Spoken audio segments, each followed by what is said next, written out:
Paris and Baz Cast, a educational series that we developed last year, where we invited a number of guest speakers and shared our intel, our insights on different topics that affected property management, sales, and finance, the three services we provide. And today is all about our experience as an owner, builder, renovator. This time round, we renovated our house recently. Extension. Yeah. Just what we learned overall. Yep. 8 years ago, we built the house. Project managed it as an owner builder. So we're going through it all again. But I would say extension renovation is probably building a new house. Yeah, exactly. So lots of key learnings. Thank you to everyone that's also sent us your questions. We have got them. We're going to be going through them as well. We have summed them up in the overall questions that we're going to go through. So stay tuned. And while you are coming on, if there's any questions that you do have as well, feel free to shoot that through. We'll be answering. Hello, Virgio. There you go. We've got to get you on. Got to get you on soon as well. Perfect. So starting from the beginning, what exactly is an owner builder and how do you become one? So basically, a lot of people out there, they're confused. Do we go owner builder or do we do through a licensed builder? I think the main decision you got to make is, do you have the time, knowledge and money? I think these are three important factors. If you do decide to go down the owner builder path, if you're doing any works to your property, which is more than $10,000, you need to have an owner builder permit. To get that, so first of all, you got to get your plans approved. Yeah. So get the architect approval. And you've got to have a certifying body, whether it's a private certifier or a council certifier. Once you have all the approvals in place, then you go to the next steps and you get all the tradesmen lined up. Yep, and the first key one is the engineer. The physical structure of the house. Yeah. To make sure. I think what is very important is to have the architect and engineer on the same page, because they are the two people that are basically going to be coordinating the whole project, or basically the architectural drawings and the engineering from start to finish. So it's very important that they stay with you to the end of the project and they don't just do the drawings and then you're left on your own, especially if you're doing owner builder first time around. So because it can be daunting and it can be stressful. Yeah, absolutely. So don't be hesitant to spend money on a good architect and a good engineer, because literally what you're building is all bricks and mortar. What is on paper, on pencil and paper, is what's going to come out. That's it. Make sure you don't cut corners on your architect and engineer. It's very, very, very vital. Absolutely. Now, the three things you said that are important is time, knowledge, and money. Tell me about money. There's been some issues in terms of approval for loans. So let's talk about that first. So in terms of owner builder, there's not a lot of lenders out there that finance owner builders. So basically, it's more tougher to get finance. So you got to make sure you have the funds to complete the project. You have the funds to complete the construction. A lot of people have started building and there's probably 50-60% through the project and they've ran out of money. If that becomes a big issue, because not a lot of lenders out there will touch that project. So if half finished project, you won't be able to. So there are some lenders that would do it, but then again, it depends on each individual circumstances. Which is where a broker comes into play. That's where we come into play. That's where we can help you. Over the line. Exactly. So that's definitely critical. Now, in terms of... And just before we go to the next point, so we talked about money, time and knowledge. So time, why we say time is important. Say if you're doing a 9-to-5 job, or you're busy in your day-to-day activities in your business, or if you're a PAYG employee, time is very important because you will be the main contact person throughout the whole process. And you could be dealing with how many? You could be dealing with 30 to 40 tradesmen at one given point in time simultaneously. The main thing is coordinating the process, getting the job done and getting good tradesmen, looking at the workmanship, so get a quality product at the end of the day. We walk into a lot of homes as the nature of our job, so we can sometimes tell what is quality and what is not. So owner builder, there's a theory out there that they say you could save money. I don't think you could really save money as an owner builder if you want to do it right, because at the end of the day you are spending your time. Time is money as well. So, and you have to get quality tradesmen on board. Now, as they say, you pay peanuts, you get monkeys. So you got to have the right tradesmen on board and to get the job done, especially if you're not an expert in that trade. So that's why you got to have the right tradesmen. And normally anyone that's good at the job in Will any field, charge. they will charge the market rate. So obviously, sometimes people go with the cheapest quote, which backfires big time, and it could cost you double, triple the Yeah. amount that it should. That's So be careful with that, guys. I would always choose quality over quantity, as they say. Michael Zabergio just had a question about the interest rates on the construction mortgages. So that's normally higher? Construction mortgages are traditionally higher because they are done as interest-only loans. So when it's interest-only loans, the banks put a certain 0.5% markup on the interest rate while the construction is completed. But there are some lenders out there that are now starting to give the owner-occupied P&I rates on construction loans, which is a win-win situation over the last year. So it depends on which lender you're with. But yes, Michael, you're right. Traditionally, construction interest-only loans are higher interest rates. That's right. Absolutely. There you go. So that's that question answered. So time, knowledge, and money. Talking about time, last time we actually took a year off work, which we could because you were working. This year we haven't been able to, but you can just tell how but around we the love clock. It's a passion. So we're here at the office at 6:30 in the morning. I'm running home. Tradesmen's coming. Phone calls. But we love it. If you don't love it, you can't do it. It is stressful because you will be the main point of contact. Yeah, so you're project managing. So if something goes wrong, it's because of you. It's on you. Yeah. In terms of the next key learning that we found was lead time for a lot of the products or the actual materials that we're getting. So the likes of tiles, for example, in bathrooms, you've got to make sure you factor that. So you've got to make sure the materials, because of COVID, obviously there's a backlog everywhere in the building industry as well. I was talking to the carpenter the other day. He goes, even, for example, timber. There's a big backlog on timber. So you just got to allow for that. I know pool builders at the moment, they are so busy, they're booked out for up to 2 years. Wow. Which is crazy if you kind of think about it. But I'm talking about quality pool builders here, whether it's a tiler, a renderer, internal finishing, depending on the trade. What you're going with. But you need lead time, definitely. You definitely need to create lead time. And creating a time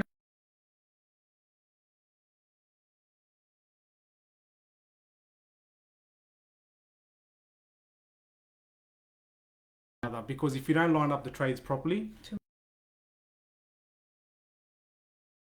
and we've seen a couple of projects in our time that have gone for longer than expected. Yeah, and look, there's things that happen, the weather, there's other things that they say they're coming and they don't turn up and you're calling them, where are you? Yeah. So, which you can understand from their point of view as well, because you've got to understand they're not just doing your job, they're doing probably 10, 15 other jobs. That's right. So they're not just waiting for your house to be ready. Let's talk about quotes. Now, this was an interesting thing that we had learnt. Tradies sort of leaving halfway because they've started the job, they've realised they've underquoted or they didn't allow enough and they've started the work and so they're I think it's very important when you do get a price quoted up that it's very thorough, that you guys know what is involved in the job and that person is quoting the whole job for you. This can be tricky if you haven't done any building before because you don't know, how do you know if this guy is covering the whole quotation in that specific job. So my advice is to get a bit of knowledge. If you and your family, friends, anyone's a builder, if you're going to do it as owner builder, to read through the quote before you sign on it, because once you signed and the job started and they don't complete the job, then it becomes a headache for everyone. So make sure you read the quote. You make sure you know what you're getting before you sign on the dotted line. It's the same like when you do a building contract, when you're going through a licensed builder, you get the tender, you get the specifications, you get the plans, and you're signing off on it that these are the exclusions. One thing is also, another thing that's very important is you got to allow for 20 to 25% buffer, I would say, contingency plan. 100%. It doesn't matter how well you've planned it, how well your budget is, especially if you're doing an architecturally designer home. These budgets tend to blow up and they can blow up by 20 to 30, 40% depending at that given point in time. Human tendency is when you're building yourself, you want to put the best of everything. And one leads to another. Okay, I want to have the best kitchen. I want to have the best appliances, Miele appliances. I want to have 80 mil bench top stones. I want to have soft close runners. Now, where do you end? I want 13 mil gyprock. This is a bit of building terminology, but the thing is, once you want to put the best of everything, it all adds up. So you got to be mindful of that, because once you do a top kitchen, you don't want to compromise on the other aspects in the house. That's it. So that's where I think you got to be mindful. As they say in building, there's no such thing as a budget. especially if you're going to build your own So home. forget If you're the building your budget. dream home, that you're going to spend time in there for the next 10, 15 years with your family. Yeah, Or it if all it's for, pays off. if it's your forever home, you can't really overcapitalize if you're in a blue chip area. Yes, there are other suburbs where you can't be spending, overcapitalizing and not getting the return on investment. Absolutely. And talking about quotes, one of the things that we learned, for example, was from the cleaning side of things, Yeah. where So you we don't- had demolition, we had so much rubbish, we didn't like it wasn't part of what Yeah. it was like a misunderstanding of who's actually going to clean up that mess. We had to have someone else come in to So actually that- put it in the skip bin. So that's very Because- important. So especially yeah. when doing renovation extension, there's going to be demolition and there's going to be a lot of building waste Debris, involved. So you got to allow for that. We've probably gone through already, I think, 10 skip bins, which And is 600 a bin or which something, is isn't it? which pretty huge, and we're not even finished yet. So Yeah. building waste, all these other side bits and pieces, you got to allow all of this in the building cost, which sometimes, as if you're doing it for the first time, you don't allow. You don't budget for. It's like when you're building a new house and you're doing a triple story and you're excavating the soil removal. You know, if you're digging extra for piers, these are extra costs which is out of everyone's control, and normally the tradesman doesn't allow for that, which comes out of your pocket. Afterwards, anyway. So let's talk about cleaning. One of the things that we've learned is if we kept cleaning it with this renovation as we went, Very it important. made Very things important. a lot Because- easier Yeah, because and quicker. if your job site and your building site is clean, the tradesman will treat it like that as well. So if you don't keep your job site clean, they're walking into your property, they're saying, look, the owners aren't really looking after it. I'm going to leave my rubbish here as well. I'm going to leave the building waste. So it's like a precedent. Yeah. If you clean it, You'll get it it sends a trend. When the new tradesman comes in, okay, I've walked in like this is how I've got to walk out. So I think a clean building site is very important. Also less hazards as well. Anyone can trip over, or Very true. I would definitely keep it Keep it clean. Talking about clean, one of the other things that we learned initially at the first time that we were building is we didn't get on the glass, on the windows. Yeah, glass. so especially with clear anodized commercial windows, very important. If you're rendering the house, the cement can go on the borders of it, which is you can't help. So cleaning it is very important to get it cleaned professionally, and there are certain products to use on the cleaning as well. So obviously, when you just one example again, when you get windows, make sure they're fully wrapped up. They are watertight in the sense that no building product can land on the windows, and it'll save you time and money in the end to clean it up. Because you'll have to get a professional cleaner at the end to clean it. So these are little points you will learn as you go. Look, no one's but this perfect. is what we've learned But firsthand, and that's why we're sharing. Even the these. builders, they make mistakes as well. We're all human. That's it. Because at the end of the day, it's a human job. It's a human interaction at the building site. So especially it comes down to designer homes as well. The next point we're going to come to is scaffolding, for example. Yes. When it's a normal standard house, yes, the scaffold goes up. One, it's a single story or double story home, they do it Bob's your uncle and they come and collect. But when it's a designer home, it's very tricky to get the scaffolding right, because the scaffolder might have to come 2, 3, 4, 5, 6 times to adjust the scaffold, adjust the heights. But then again, I think experience is important there, and also your carpenter, your tradesman on site helping you to advise how many, because the more times the scaffolder comes to your property, the more times he's going to charge you. So obviously it's in your best interest to get that right, how many times, so you can budget all of these things in the quote. But then again, experience will help in that regard. So I think it all comes down to knowledge and experience. And So with the scaffolding, what we learned is having all the tradesmen aligned to say, well, okay, this is what I need, and having them come at once. Because the other tradesmen came and said, oh, no, this is not good enough for me. You need to go up. One person could be taller, one person's shorter. So, you know. It's just, again, unbudgeted expenses that we incurred, which could have been avoided. So we've spoken about that.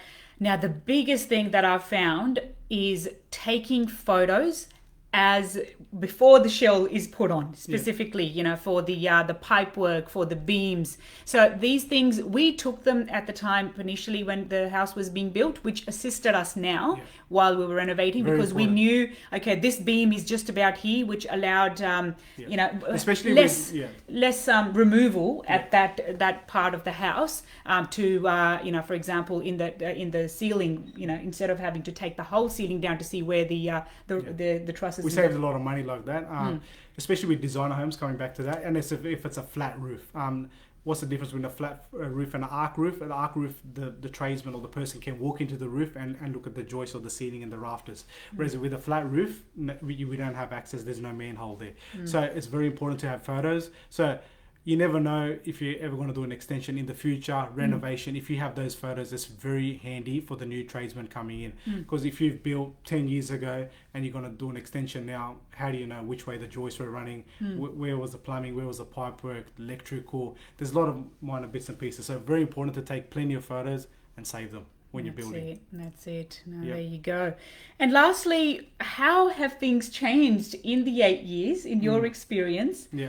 Obviously, the cost of building has gone up, Definitely. but what are we comparing? Just to give a rough idea, per square meter cost, what are we allowing for? And hello to everyone coming on. If there's any questions, anything that we've missed, let us know. We'll be happy to answer while we're live. The cost has certainly increased. As we say, land has gone up, like land's doubled, tripled, quadrupled. Bella Vista, I think it's gone 4 times in the last 10 years. I think building materials has gone up and labor's gone up as well, so wages gone up. So the building cost, where it was say 10,000 a square meter going back 10 to 12 years, you could end up paying 30, 40, 50,000 a square now, which is crazy when you kind of think about it. But then again, it comes down to, are you choosing a tile that's $40 per square meter, or are you choosing a tile that's $150 per square meter, or you know, you're putting marble, like this depends, the sky's the limit. So obviously if you want quality, you got to pay the money. Yeah. But it's I reckon it's tripled from about even in 8 years. So double, land has quadrupled. I think building cost material has quadrupled. Wow. Yeah. There you Which go. is crazy. Yeah. And the waterproofing was the other thing that we had. So there you go. We have a phone call. So waterproofing is also very important. So it's very important to get a licensed waterproofer and to make sure they do it right. And what is very important is also when your tiler is tiling your bathrooms, to get the waterproofing tradesman and the tiler there at the same time, so they can coordinate to get it right, because you don't want to have a leaking shower or have problems in the end. You rather do it extra now than later and have problems.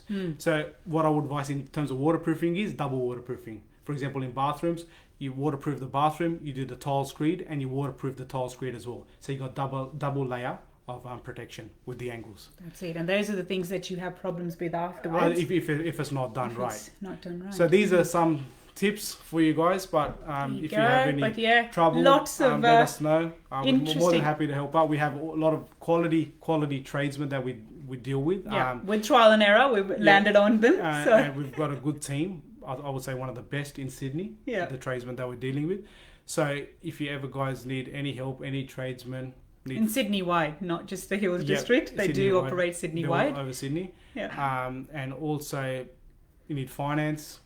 Obviously, mortgage broking, bread and butter of our business. Do let us know. We've got another question from Michael. So do you see a big difference in resale for designer home compared to a project home or similar? Yeah, definitely. I think people do appreciate a designer home because it's out of the box. It's not a cookie cutter approach. A designer home, steel beams, open plan. It's basically you're comparing a Ferrari to a Toyota. So there's definitely a difference, especially in the area we live in around the hills. If it's a designer home, people now appreciate what the true value of a designer home is, and how much it costs extra to build a designer home. It's like when you go to a project spec builder. If you want to change, a window from heated, they charge you a lot. Why? Because their building footprint is designed to build a specific house. So with the designer, yes, definitely. But most important thing is you've got to have a great architect and a great engineer. I think it's a lethal combination which needs to be worked out initially, that is tried and tested. And if you're an owner builder and you're selling that house, so you can't get home warranty insurance, they brought in the law, so you can't get the home warranty insurance as an owner builder. But as long as you've done everything compliant, it depends on who's your certifying authority. Is it a private certifier or if it's the council certifying the property? Once you get the final OC, the council or the private certifier normally only issue the final OC after everything, all the certificates have been given to them and everything is compliant. So which is good as gold. And the buyers out there, when they look at, even if it's an owner builder home, everything is done quality and there's no expense spared, they'll pay top dollar. So there's nothing to be. But you do need to get public liability insurance while you're building. Correct. So to because it's a work site. Your house becomes a work site. Yeah. If there's an accident, there's got to be a coverage for that, because this person, whoever's building, so you're not physically building, the people that are building. On the back of that, the tradesmen normally have their own insurance as well, but you've got to take yours. But it's the site. It's the building site. Correct. And how often can you build as an owner builder? So it's not something that you can just build many houses and own a builder and sell. So you can build one every 5 years. One every 5 years. So you can't carry it on as a business. So it's just for your home. Because it's your principal place of residence to live for you or your family to live in. But it's definitely rewarding. It's rewarding. Look, it is very stressful. Sometimes there's sleepless nights, but we love it. So if you don't love building, if you don't love property, you probably won't like it. You'll probably ask yourself why you got yourself into it. So you got to have a lot of patience, a lot of time, and a lot of effort. With tradies. You're running around from left, right, and center because you are the single point of contact. But look, once it's done, it is rewarding. You know when you're sitting back that this brick got laid here. You know every corner of the house. Which is you'll only know if you did it. That's it. And even the changes that you make while you're building, because there's so many. Like we had a bloody tap that's gone in the facade of the house that's become an eyesore. Trying to maneuver a way to how do we hide it and so that it doesn't. So all these things. This morning, for example, we're putting an LED strip light and we had to put a groove in there, and they forgot to do that, and now we have to so yes, there's a little bit of mucking around, but at the end of the day, it's worth it. That's it. Thank you so much for joining, guys, and do stay tuned for the next lot of episodes. So we will be coming to you live every Thursday 3 p.m. with new guest speakers, or with us, as we are discussing a topic that is impacting property management, sales and finance. Next week's guest speaker is Manjot Singh from West Hill Partners, who's going to be joining us to talk about the impact of federal budget on the property market. There's a lot of things that were announced. The government incentives for first home buyers and for single parents, family households as well. So lots of initiatives that are coming up. I was speaking to him this morning. He's preparing big time. He's doing he's watching. Like he's doing an assignment. So it better be good, man. That's it. Thank you so much for watching, and we will see you guys next week, Thursday, 3 p.m. See ya.